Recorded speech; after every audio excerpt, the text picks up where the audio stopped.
Welcome back to That Dynasty podcast, the show with hot questions and even hotter wings. I'm your host, Matthew, and alongside my co host, Joe, we are excited to be back here for episode 3 of season 2. Um, as always, guys, make sure to follow us on YouTube, give us a follow on X or TikTok, just to stay in touch with us throughout the week. We do appreciate it and we do respond. We love communicating and helping with any trade decisions, start sit decisions when they may come up. We also have our podcast available anywhere that you want to listen to podcasts, Apple Music, Spotify, you name it. And we appreciate any reviews that you'd want to leave us. But yeah, we are back. Sorry we missed last week. I was brutally sick. It had me even out of work for a couple of days. But we are ready to go now and talk about the last 2 weeks. Joe, how did the last couple of weeks of matchups fare for you? Man, they went a little different than I expected. I pulled out a win that I didn't really expect to take, and then I got a nice butt whooping. So that was exciting. I liked it. I was gonna say nothing like a little butt whooping to get me going in the morning. Waking up to it was nice. Yes. Yeah. Well, this week we got a jam-packed show. We got 2 weeks of matchups to kind of go over and review, as well as predictions for this coming week. We've got some league updates. We're going to hit on some trades that went down in the last 2 weeks. We're going to go over our bops and flops. We're going to talk about our MVPs as well as an updated power rankings. Joe, you want to take us through a couple of the league updates? Yeah. So we got some name changes this week. I was a little surprised coming in and having a bunch of different names, so that was cool. My boy Darius went from "Dude, where's my RBs" to "Jazz Slinging Slasher," so kind of a cool change there. Isaiah went from Annie Vax and Annie Achilles to Annie Vax Achilles and wins. So I Mm, don't think he really likes to win very much, is what it sounds like. he's Um, he's win-averse. It's a side effect of the boosters. yes, that's what I've heard. That is what I've heard from CNN. King Cobb went from Pegasus, aka High Horse, to Donkey, aka Ass. So that was a very, very cool name change. I like that one a lot. I Yeah, so mean, those are our updates. Those are our changes. gets the point across. Yeah, I liked it. Probably my favorite one is the Annie Vax Achilles and wins though. That's kind of I think that says a lot about who you are. So It I uh, like it. it it plays well for where he's at in the season too. Just back-to-back brutal losses. After, well, we'll get to that in a minute. Yeah, do you want to take us through the trades while we are Yeah, there? for sure. So let's go ahead and take a look here at a couple of the trades we had to break down. So the first one we'll talk about actually involves myself. Went back and forth with King Cobb. Um, he suffered an absolutely brutal injury. Now, man, mind you, this is the co-champion for last season. And just absolutely brutal injuries to Saquon Barkley and also Nick Chubb in the same week. And the man was already down. So kick the man while he's down. Um, and well, this is where we're at right now, is selling off some of those aging assets. Now, actually, now that I think about it, I think it was actually Seed and Power who was the co-champion last year. So I take it back. King Cobb was not the co-champion. Disregard everything I just said. But either way, still suffered the injury bug, and we're definitely looking at needing to sell off some aging assets. So I looked at his team. I said, well, before someone else gets in there, I have a second that's um, kind of burning a hole on my bench, and I needed to possibly take advantage of a fire sale. So the way I look at this, Trey Lance was a third string quarterback for Dallas. We have Jarrett was sitting on my taxi squad as just kind of a throw in piece to get some youth at wide receiver there, and then a second from Trevor's team, Skull Squad. When I first traded for this team, I wasn't sure how Trevor's performance was going to go this year. I flipped it for a third and a fourth, so it was an easy upgrade for me to grab that second. And I thought Trevor, could potentially have a decent team, but could potentially fall off depending on what happened. And then he made a bunch of moves to really strengthen his team.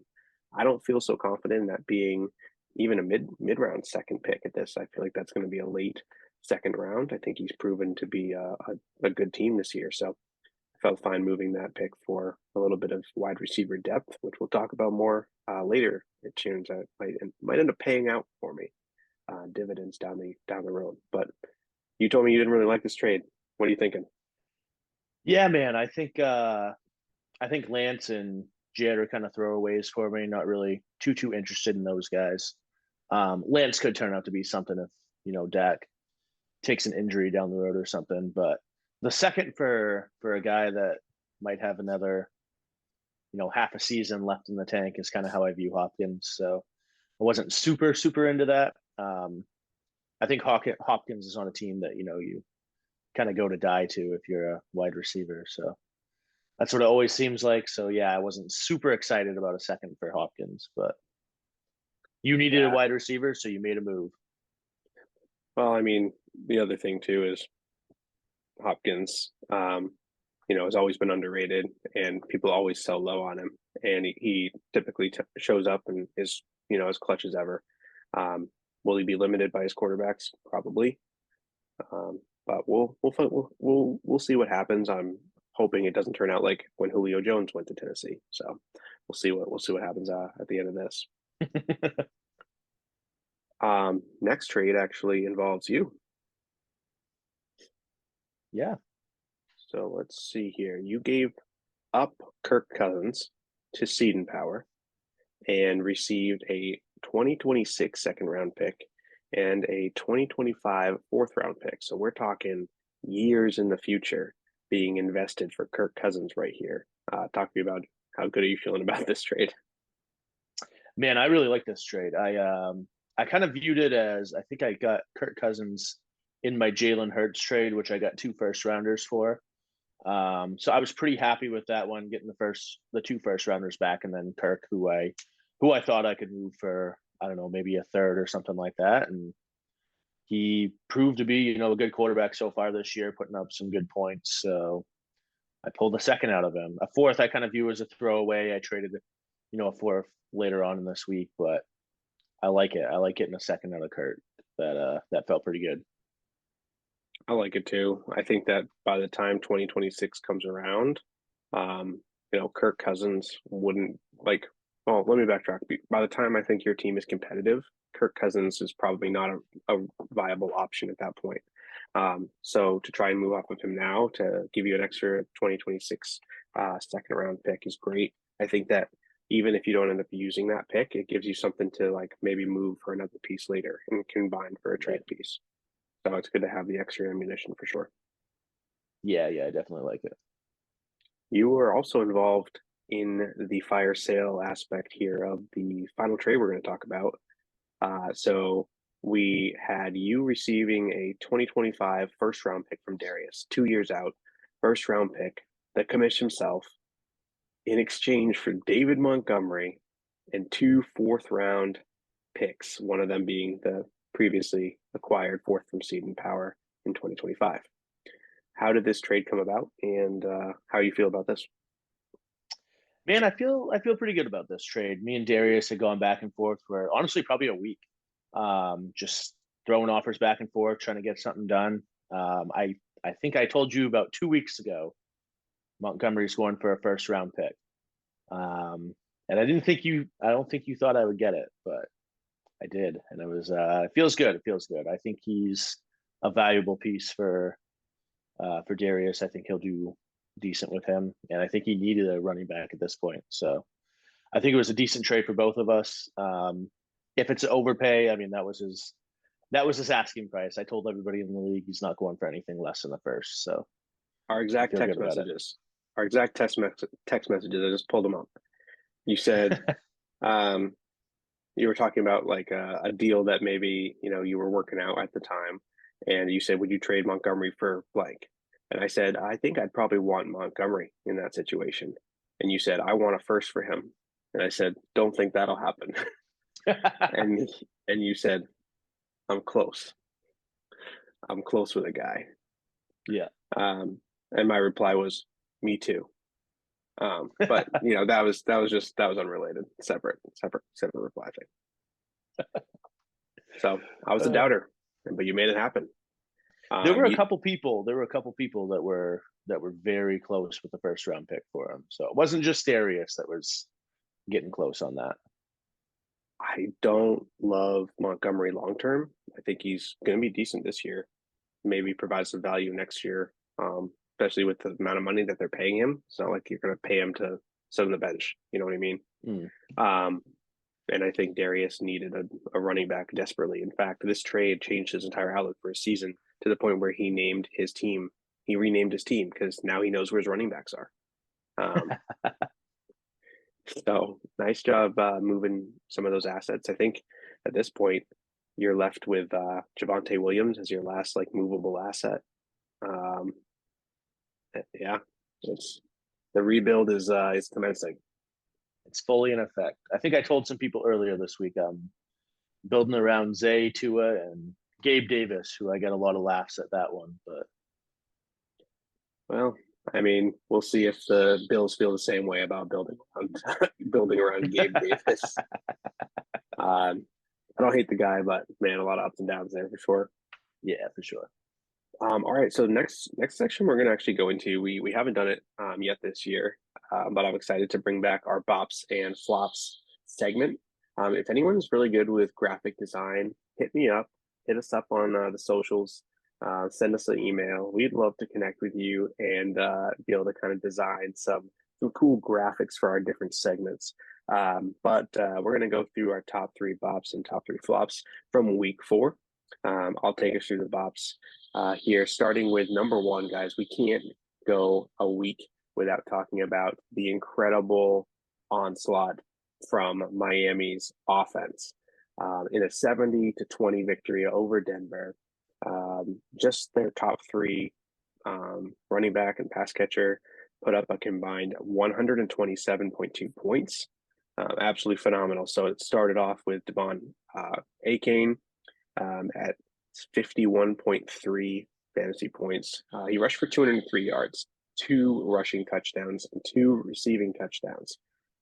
So phenomenal 4 touchdown day, tons of rushing yardage. Like I couldn't believe it. I don't think a single person started him either. So there was that.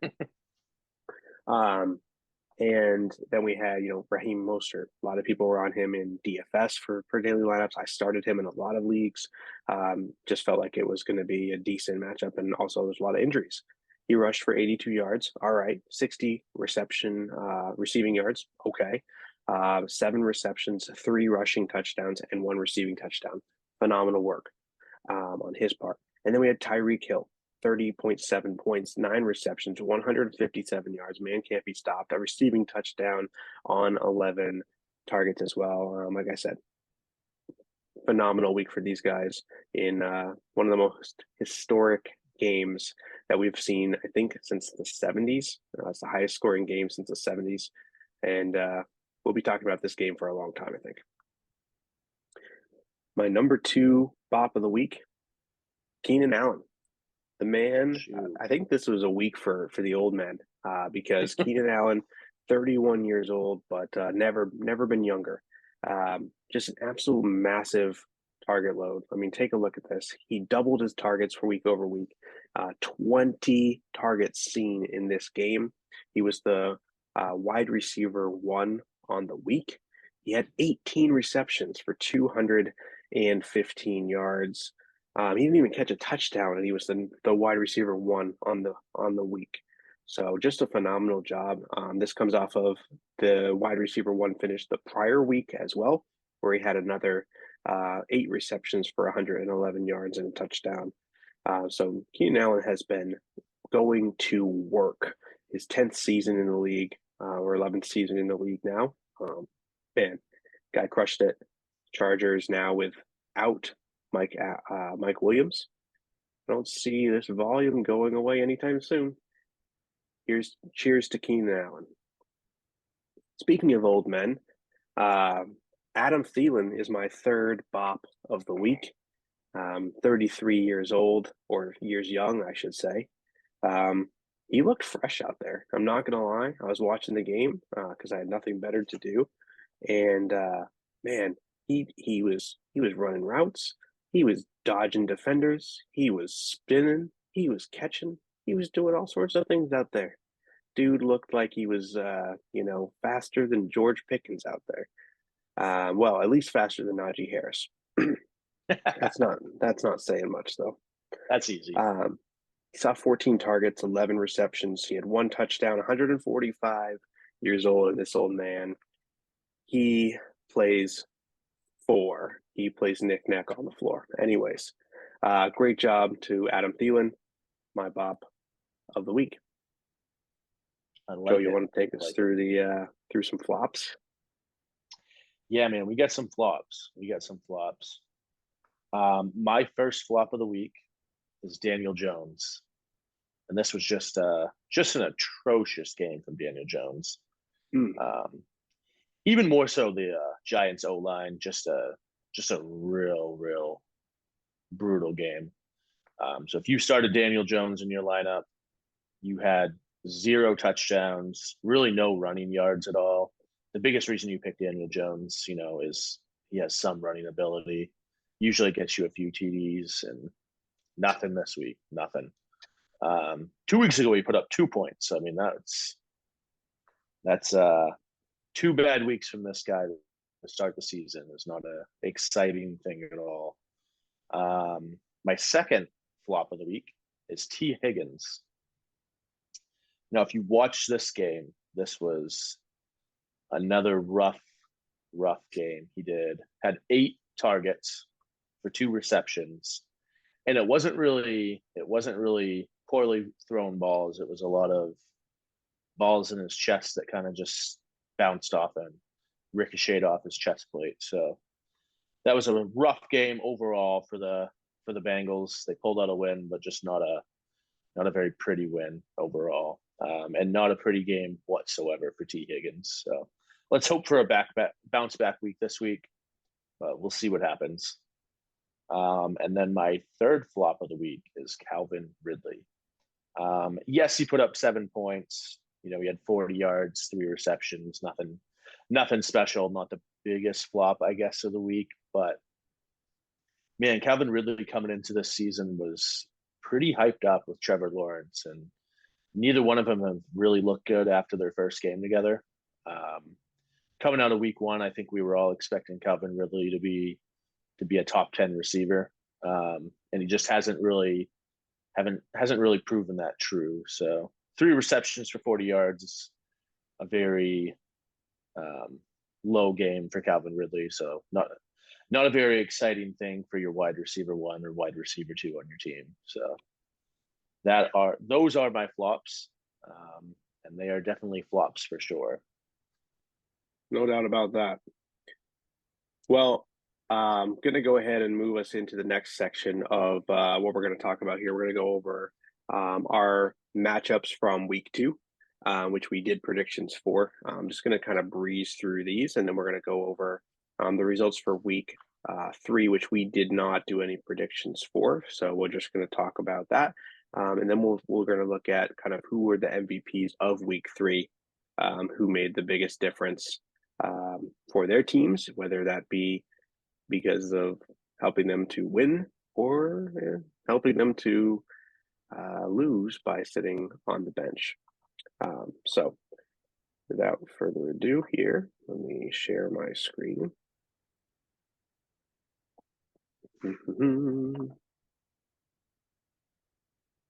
Also, shout out again to Joe, who went the first week of the year completely undefeated with his picks. And let's just say we're not quite undefeated at this point in the season. So, week two, we had myself, Hardy Boys, taking the victory over King Cobb, 114.3 to 81.64. We had Darius taking his second victory, 160.46 against Seed Power, and Bijan Mustardson, 134.08. We had Trevor, aka the Norseman, taking the victory over Isaiah Antivax, Achilles and wins. That was 123.92 to 114.34. That was a nail biter right down to the end. Then we had Andy picking up his second victory of the week. O'Connell does the gritty, put up 160.10 points versus Angie Christian Mingo, 120.20 points. She outperformed her projections by almost 20 points and still got beaten by 40. Yeah, that's a brutal loss for her. Then we had Terrell, shut up and take my money, 112 points versus Antonio Brown's pants party, 112 to 108. Terrell got the victory. It was very close. Actually, Dan's had really, really close matchups every single week, it looks like, so far. And then in the most surprising turn of events, we had a victory from none other than Big Daddy Joe, Mike Hawk. 100% victory here, 80.86 versus 80.10. So you won by 0.76. You were projected to score 9 points more than you did, and you still won compared to Mike Sullivan's team, who performed 44 points lower than projection. So that was definitely a bit of a shocker. Man, I'm going to say a win is a win. Yep. And Joe, looking at the document there, what is our combined records after our predictions for week 2?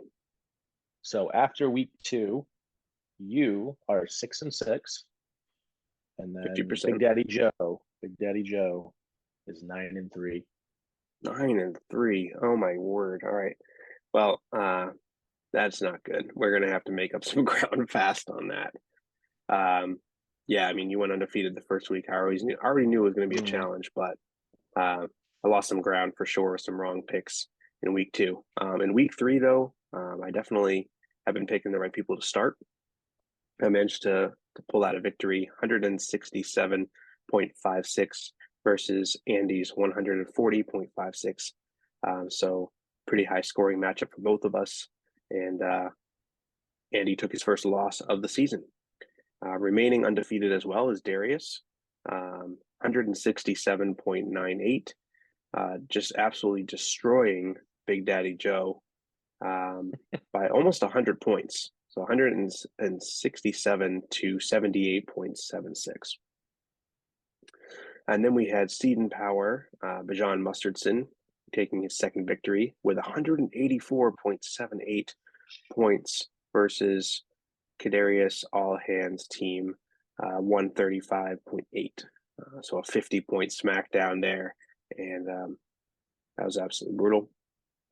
We had Trevor, also 3-0 on the year, undefeated. The Norseman, 150.18 versus 111.46. Terrell took his second L. Then we had in the closest matchup of the week, Antonio Brown's pants party coming out with the victory. Dan Sullivan, our guest on the podcast last week, snuck out 105.98 versus Isaiah's 103.96 in a very, very close matchup that came down to the wire. And then we had Angie picking up her first victory of the season, 134.80 versus King Cobb's 80.38. So that's the matchups here at the end of week 3. Let's talk about our MVPs, our most valuable performers from that most recent week 3. I guess we'll go a little bit out of order here, but let me share my screen again. Man, those close matchups, the low-scoring close matchups like this last week, I think that's really what sets your season up. You know, we can all go off for 160 points 1 week a year, but the matchups that you win when it's real close and 100 points, that's what really decides your playoff standings and who's going to win. Do you do the same thing I do where like you look at your points and you say, would I have won any of the other matchups this week? Oh yeah. Oh, for sure. Dude, in some of my leagues, I'll score like 211 points, and the other guy will score 212, and we're the top two matchups or scoring teams in the league by like 50 points. Like, oh, word. Yeah, there's nothing more frustrating than being like, wow, I would have literally won anywhere else. It's like when Yeah, you look at the Red Sox and they're like, wow, in last place in the American League East for almost the entire season, and then you look over and they would be number one in the American League Central. You're like, right. what is going on right now? Like, how is this happening? Or how many Um, times I've like missed the playoffs and I've scored the most points in the league for the year. Like, yeah, it's tough. It's tough. it's tough to be so good, I guess. Speaking of so good, um, we're gonna pour one out today. We're gonna pour one out for my man, Mike Williams. He's my MVP of the week. Um, it was a matchup in my own personal matchup, my own personal victory this week. The matchup was decided by about 28 points. Mike Williams himself put up 25, but I needed to pour one out for him because he decided to go out with a bang. I just freshly traded for him not even 2 weeks ago, and he decided to get hurt and injured for my team, but not before giving me a nice solid 25 points. And I needed him because that week I had Eckler was out, Aaron Jones was out, Derrick Henry put up a dud.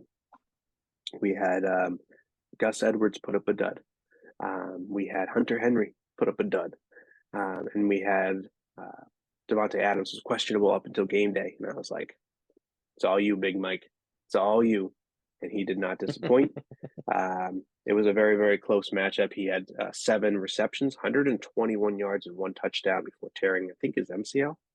Um, so fantastic performance, Mike. We salute you. We thank you, and we'll see you in the off season. Joe, who's your MVP for this week? Listen, I have to say first, I'll take those 2 second rounders you gave me for Mike, and I'll run with those. So my MVP this week is also from your team. You had a fairly close matchup, and coming up till game time, Devontae was questionable, so it was a real question if you were going to get that win or not. But yeah, 42 points from Devontae Adams, 20 targets, 13 receptions, 172 yards. Man, that's a week from Devontae Adams. And this is a guy that, with the quarterback situation, you could get anywhere from 12 to 20 points per week, but he put up 42. That's quite the week from Devontae Adams. So we Yeah, thank you for your participation, he have, Devontae. what did he have? 2 touchdowns as well. Yeah, I believe so. Yeah, he had a good week. Yeah, I was very, very much needed in that matchup and allowed me to keep my undefeated season. I'm not going to lie, I was very worried. Andy's got a good team, and he was 2-0 going into this week for a reason, and I needed some massive performances, and Devontae Adams did not hesitate to show up and show out. Mm. Let's talk about the people that did show up and show out, but perhaps their managers didn't see them in that light. And we're going back to old man Adam Thielen. My guy was on Andy's team. O'Connell does the gritty. He lost this matchup, like we said, by about 28 points. But had he started Thielen over Devonta Smith, would have put him over the edge. Um, as we mentioned in the Bobs, he had 31.5 points, 14 targets, 11 receptions, 145 yards, and a touchdown. Great job from Adam. And I appreciated your duty and due diligence keeping the bench warm for Andy's team, allowing me to take the victory. Who warmed the bench in your and warmed your heart, Joe, for this last week? Man, I was looking at the matchup with anti-vax and Antonio Brown's pants party.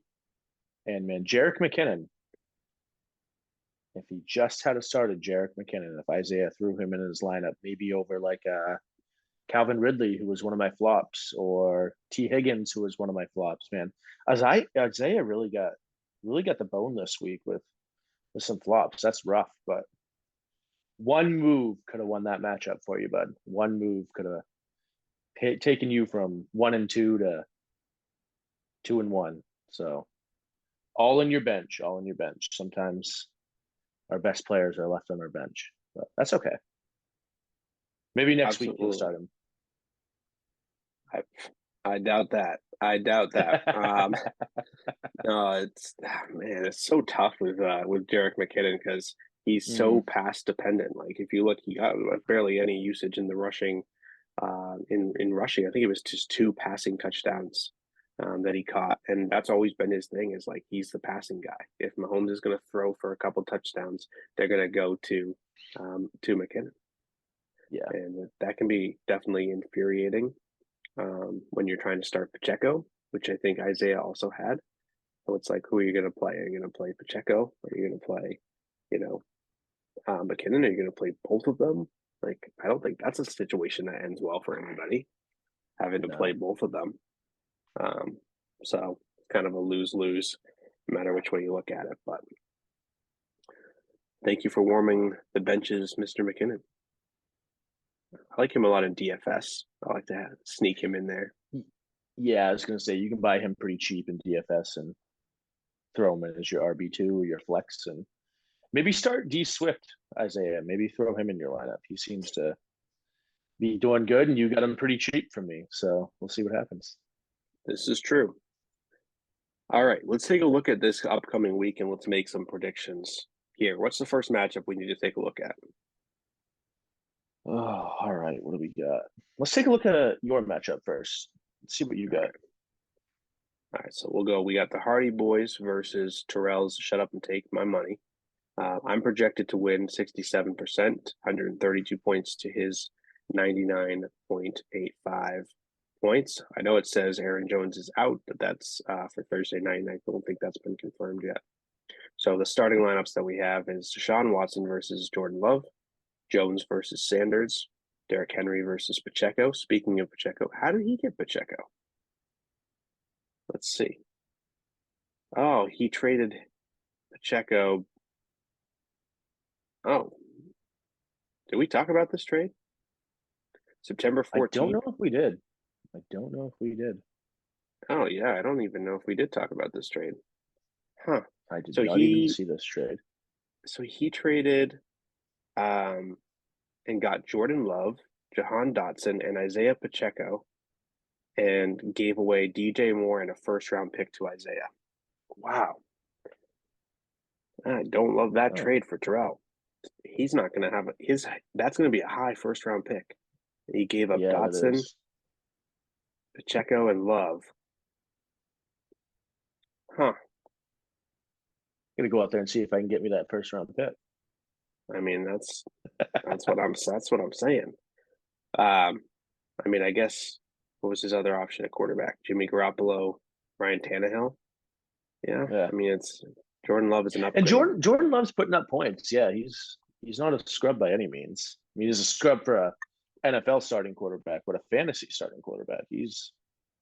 Hmm. He's decent.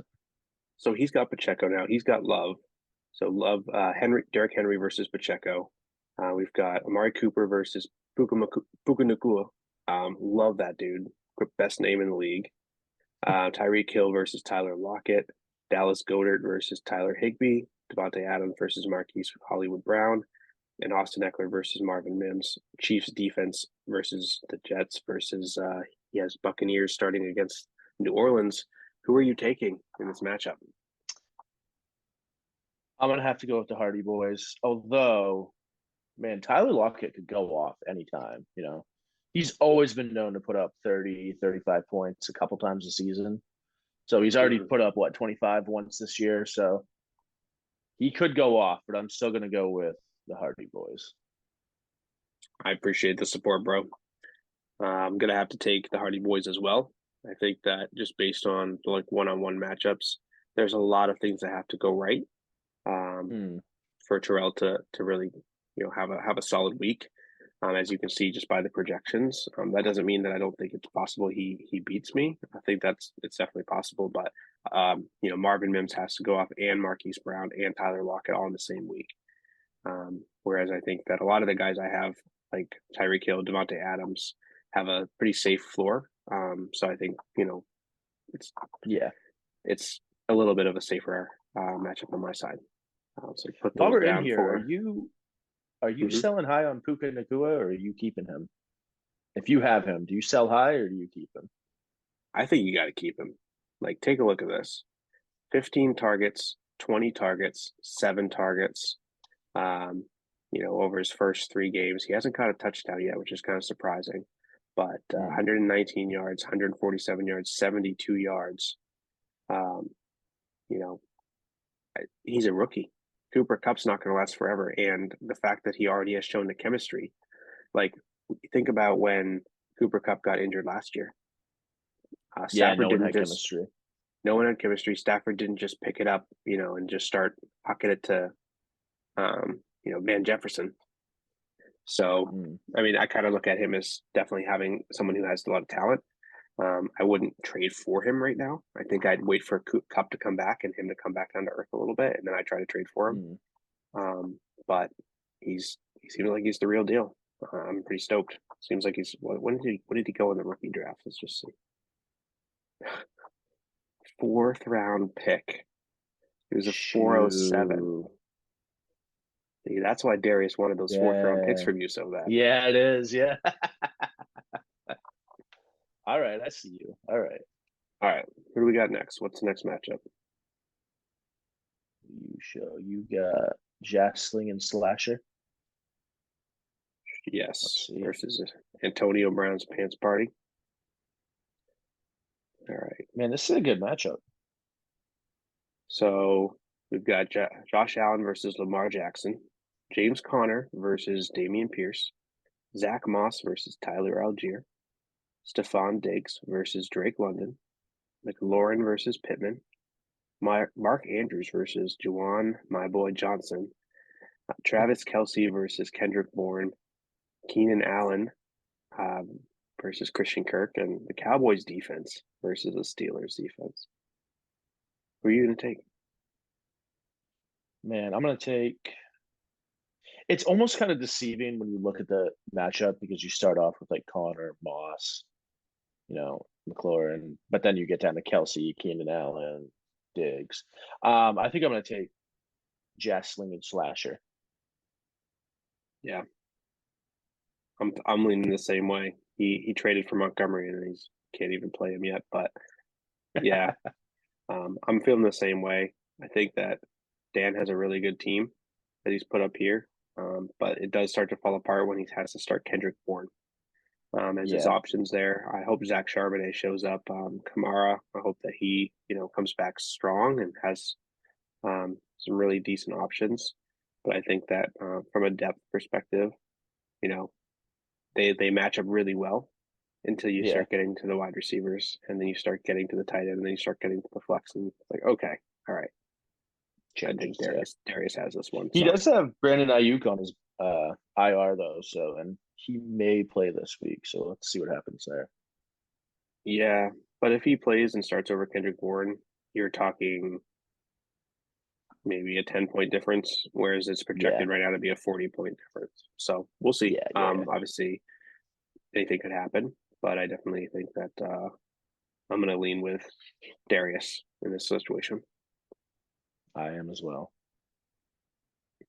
All right, next we got John Mustardson versus King Cobb. All right, So it's a let's little see more who we got. lopsided. Yeah, you want to?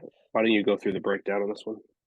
Yeah, so we got Kirk Cousins versus Justin Fields. And man, I told someone today about 2 hours ago, if Justin Fields throws for 40 yards against Denver, man, he needs to just hang it up. Like I expect 300 yards out of Justin Fields against Denver after what Miami did to them. But then we got Robinson versus Kelly. Kelly, I don't think would stay in the lineup if Eckler plays, but we'll see what he does. I mean, look Then at we who his got other options are, though. Latavius yeah, Murray, that's Elijah Mitchell. Nobody on the IR. Let's see. it's tough. Oh, he has Barkley, Barkley. Barkley's not playing though. Oh, he has Barkley and Chubb. Oh yeah, man, he really took it with injuries this year. Yep. Yeah, so then he has Mozart with Elliott, CD Lamb with Robert Woods. I mean, this is pretty lopsided. AJ Brown, Devontae Parker, George Kittle, Hayden Hurst, Mike Evans, Tyler Boyd, Debo, and Sutton. And then you got the Niners defense and the Lions defense. So this is a pretty easy pick, I would say. But anything can happen. I won last week, so anything can happen. But I'm gonna go with Bijan Mustardson. Yeah, I'm gonna go. I'm gonna go the same way, man. We're picking the same picks, but I think when you go line by line on this one, it's pretty undisputable. I Yeah. can't believe he has Jalen Waddle on his bench. He's got Rashad White on his bench. He's got Dalvin Cook, who's not even starting. Joe Burrow on the bench. Dang. Like, that's ridiculous. Jonathan Anyways, Taylor on his IR. Wow. oh yeah, I forgot about JT. And Yep. that's a good team, man. He's got a good team. He's definitely And now a he has good looking Kirk. team. Now he has Kirk. Look at you. Well, he wasn't a good team till then, but now he is. All right, next matchup we got the Norsemen. This is projected to be a close one. The Norsemen in the Skull Squad versus Kadarius's all hand teams. Interestingly close projections considering that the Norseman is 3-0 and undefeated versus an 0-3 team right now. But let's go through this star-studded matchup here. And I can understand now why he's 0-3 and why the projections are a little bit different. Yeah, with Jamar out there, Jamar Chase. That's up until this week. We've got Jalen Hurts versus Patrick Mahomes, Josh Jacobs versus Jamar Gibbs, Ramondre Stevenson versus Travis Etienne, Justin Jefferson versus Jamar Chase, Jacoby Myers versus Amon-Ra St. Brown, Waller versus Aquank. Wow, I used to know how to pronounce this. Man, I don't know. Tennessee tight end, Chiga Quankro. Chig Quank. Wow, I can't speak. Chig. We're just gonna call him. We're just gonna call him Chig. And then we got James Cook versus Jerome Ford. Okay, Romeo Dobbs versus Jordan Addison, and then the Jaguars defense versus the Browns defense. I'll go first, and I think that Kadarius All Hands team is due for their first dub. I'm going with Mike in this one. Shoo. Man, I want to be different than you. I want to be different. So I guess I'm just gonna go with the Norseman just to be different. We can't make all the same picks. This is true. This is true, and you're probably going to be correct still, and then I'm going to look like an idiot.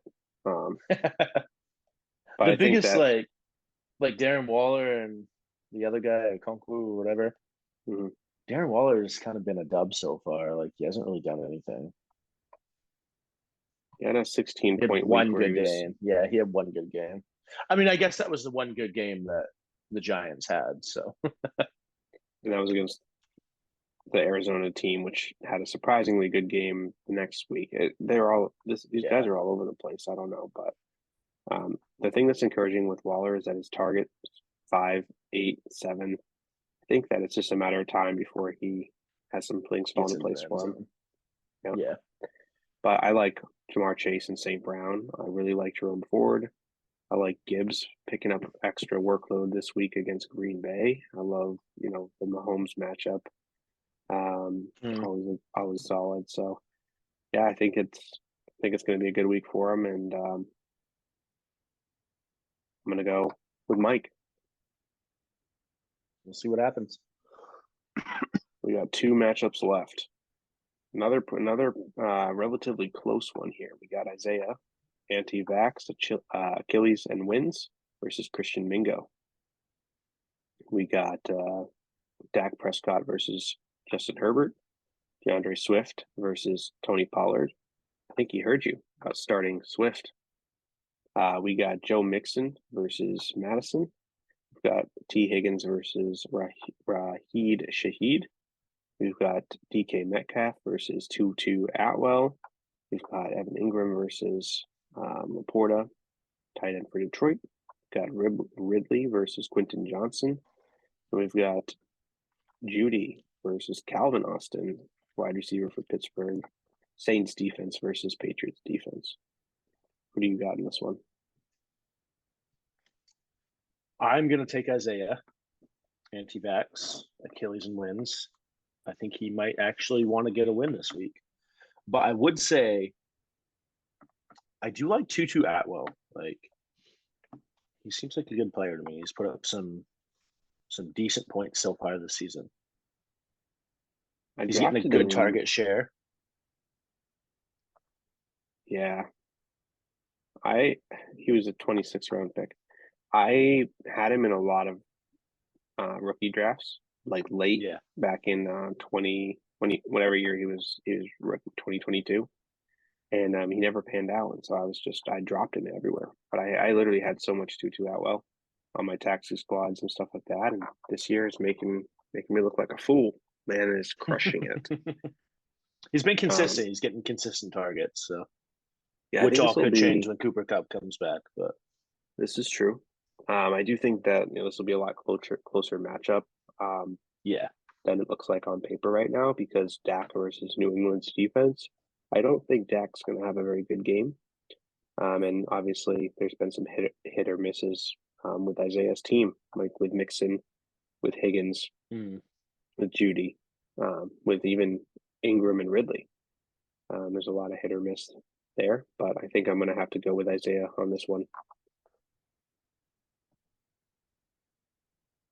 We both went with Isaiah, and that leads us with the last lopsided matchup of the week, and that is Andy's O'Connell Does the Griddle versus your team, Big Daddy Joe, Mike Hawk.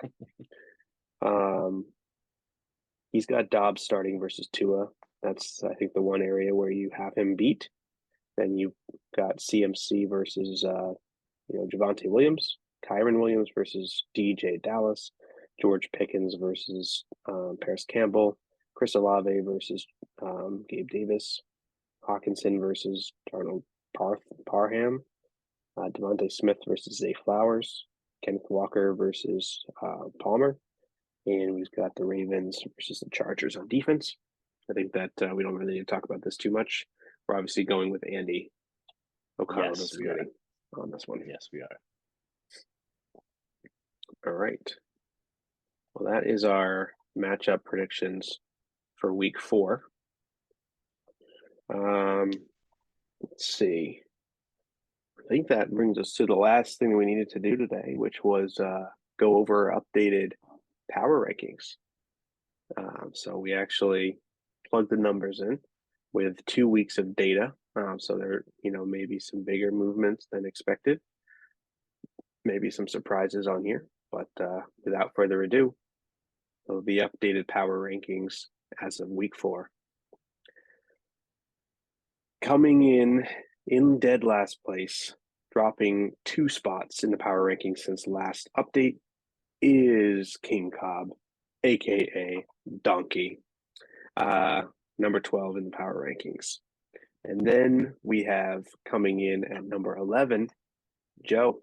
You're not considered the worst team this year. You because of that that win you snuck out there really put you over the top. So you can't be the worst team if you have a win. So yeah, you're coming in at 11th. That's actually where you were ranked last time we did this as well. So you have not moved. Right. Coming in 10th is the Kadarius All Hands team, down 3 spots in the power rankings, and they are 0-3. So that's where they're sitting right now. Coming in number 9, which is up 3 spots since the last time we did this, is Terrell. Shut up and take my money. Then coming in at 8, moving up a spot, we have Antonio Brown's Pants Party, making all of the moves. I expect that to go up if we have a couple more victories, being able to sneak out here. Then coming in at number 7, we got Christian Mingo. This is Angie's highest ranking on the power power ranks in the history of the league. So, congrats to her. She's up a spot as well. Then we have in sixth place, down a spot, we have Isaiah, anti-vax Achilles and wins. Those two losses are really hurting him right now. And then we have in fifth place, O'Connell does the gritty. Andy went from undefeated down to fifth in the power rankings, 3 spots that he dropped. And then we have coming in fourth place with no movement there, Seed and Power and Bajan Mustardson. And number 3, Trevor's team, no movement as well. Number 3 is there for the Norsemen. The biggest movement is there was some flip-flops in the power rankings. I am moving to number 2. The Hardy Boys down 1 spot in the power rankings, giving up the number 1 spot to the commish, up 5 spots in the power rankings. He's blown by everybody else in the power rankings, and the number 1 team in the power rankings now is Jash Slinging Slasher. So congrats to Darius, and congrats to everyone for making moves over the past couple of weeks in the power rankings. Well, that's going to do it for this episode of That Dynasty podcast. As I mentioned before, please make sure to give us a follow on YouTube, on Apple Podcasts, Spotify Podcasts, on the X, on TikTok as well. We're going to try to start uploading a little bit more of our content on there as well. And if you like what if you like what you heard, feel free to engage with us and comment down below. We appreciate everything. We'll end on this. Joe, what's your prediction for the Patriots versus Cowboys this week? Shoo, man. I think coming into last week, I would have thought it would be a blowout, that the Cowboys would just blow us out. But after that poor performance against the Cardinals, again, one of the probably 5 worst teams in the league, I think it could be close. I still think Dallas is going to take it. I think they're going to take it probably by a 7 to a 10-point margin. Wow, that's aggressive. I think that if Mac Jones gets out there and just taps all the defenders in the nuts, we actually have a bit of a chance. I think that we have that going for us. And also, Trayvon Diggs hurt himself. He's out for the rest of the year, I think. I know he's out for a while. I think it's the rest of the season as well. So they're down people on defense. Our defenses look great. I mean, we held Miami to like 20 points. I mean, that's true. Look, they can't be stopped, and we were able to stop them. So much less, I think we'd be able to stop the Cowboys. They can't even convert a red zone attempt. Like, I'm feeling pretty good about it. I think the Patriots take this one by 10 points. Shoo, that's a very bold prediction, I think. I think it will be a low-scoring game, but I do think that the Patriots will be ultimately like I wouldn't be surprised if it's like 21-10 or 21 to 15. Like I could see it being like a pretty low-scoring game like that. I mean, if anyone's going to disappoint, it's going to be the Cowboys. So I wouldn't be blown away by it. No doubt. Well, once again, thank you guys for tuning in this week. We appreciate you. We'll see you next week. On behalf of That Dynasty podcast, my name is Matthew, my co-host Joe. Have a great week and good luck. Congratulations to Travis Kelce with Taylor Swift as well. Oh, yes. Thank you for mentioning that. We definitely almost forgot to talk about that. Biggest storyline of the entire year so far, honestly. I saw a video on TikTok. The NFL TikTok changed their bio to say Taylor was here, 9/28, 2023. I saw a video of Bill Belichick responding to it and saying, Travis has had a lot of big catches over the years, but this would be the biggest.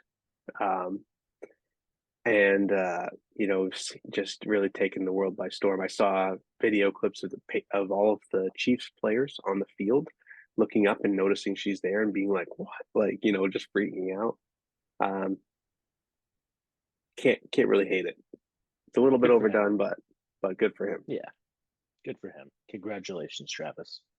Yeah, yeah. Congratulations. You really, shoot your shot, and you never know what might happen. So, all right. Have a great week, everyone. Good luck. We'll see you next time.